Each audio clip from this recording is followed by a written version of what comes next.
Here's an easy and quick greens recipe that y'all will be proud to take to the cookout. The measurements and ingredients will be posted in the comments. Let's go. All right, we starting this off with a few smoked turkey tails, but you can use any smoked meat that you like. Next, we're going to add a few dried leaves of bay.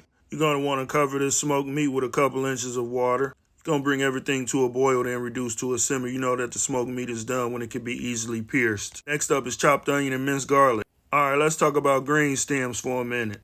Here's a quick tip. If the stem on the greens is thinner than your pinky, then it's edible. Add them to the pot. Do not throw them away.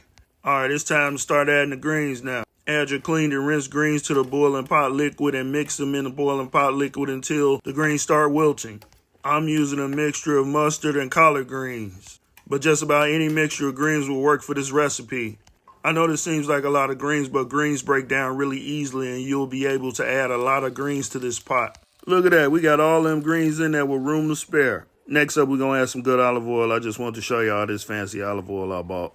A little kosher salt, my friend and yours MSG, some red pepper flake, and a little cayenne pepper. Now on to my secret ingredient, honey. Yeah, I said honey. You need a little sweetness to counteract the bitterness of the collard green. All right, we got to thoroughly mix everything up. Now I got to taste my handiwork and adjust the seasoning if necessary.